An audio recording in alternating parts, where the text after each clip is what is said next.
তো বন্ধুরা আমাদের পুকুরে কেউ লুকিয়ে লুকিয়ে মাছ ধরছে, সেই জন্য আমরাও যাচ্ছি লুকিয়ে লুকিয়ে পার্কে। যে মাছ ধরছে তাকে যদি একবার ধরতে পারি সে বুঝে নেবে। আমরা তো পুকুর পাড়ে এসে দেখি ও কোথাও চলে গেছে। যে মাছ ধরছিল সে তো বুঝে নিয়েছে আমি আসছি, একবার যদি তাকে ধরতে পারতাম সে বুঝে নিত। আমি আসা মাত্রই ও কোন আধারে লুকিয়ে গেল বুঝতেই পারলাম না। তো আমরা পুকুর পাড় থেকে বেরিয়ে এসে দেখলাম ওখানে অনেক লোক দাঁড়িয়ে রয়েছে। কি ব্যাপার, তো ভাবলাম মারপি লেগেছে, কেউ কাউকে মেরে ট্যাঙ্ক পা ভেঙে দিয়েছে হয়তো, এত লোক কি ব্যাপার এখানে। তারপর তো ঘটনাস্থলে গিয়ে দেখি মারপিট নয়, ওখানে সাপ খেলা দেখাতে এসছে। ওরে বাবে, যেই তো দেখছি খরিস ফেনা তোলে দাঁড়িয়ে আছে, দে একবার দে ছোবল মার। ছোট ছোট ভাইগুলা দেখছে দেখে কেমন, আর আমি তো ওদেরকে বলে দিয়েছি পুকুরে নামলেই তোদেরকে ধরবে আগে। যে সাপ খেলা দেখাতে এসেছিল সেই কাকাটা বলছে এটা অজগরের বাচ্চা, কোনোদিন হতে পারে এটা অজগরের বাচ্চা। আমার তো মনে হচ্ছে ওটা ডাক, আর এই সাপটা হচ্ছে রাসেল ভাইপার, সবাই চিনো, একবার কামড়াইলে একবারে ছবি চলে যাবে একবারে উপর। কাকাটা বলছে এই সাপটার বিষ তোলা হয়নি, সেই জন্যই দূর থেকে দাঁড়িয়ে দাঁড়িয়ে আমাদেরকে দেখাচ্ছিল। 1 সেকেন্ডের মধ্যে তো কামড়াচ্ছে, এমন করে কামড়াচ্ছে বোঝাই যাচ্ছে না। দেখো, বুঝতে পারলে কামড়ালো,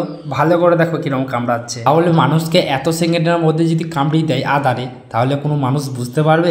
এই সাপগুলো তো বেশিরভাগ গ্রাম বাংলায় দেখা যায়, মাঠে ঘাটে সব জায়গাতেই দেখা যায়। এই জন্যই বলবো, সবাইকে বলবো ভালো করে থেকো। এখন আবার আসছে বর্ষার সময়, ঘরের ভেতরেও চলে যেতে পারে যে কোনো সময় সাপ। তো আমরা সাপ টাপ খেলা দেখার পর চলে যাই আমরা কামরাঙা খেতে। একটা বন্ধু তো বাড়িতেই ছিল, সেই জন্য ওর গাছ থেকে পেরে নিলাম। ও তো বলছে আমি কামরাঙা দেবো না, ওকে বলছি এমন করে রাতে চুরি করবো তুই বুঝতেই পারবি না কি করে কামরাঙা গুলো হাবিস হয়ে গেছে।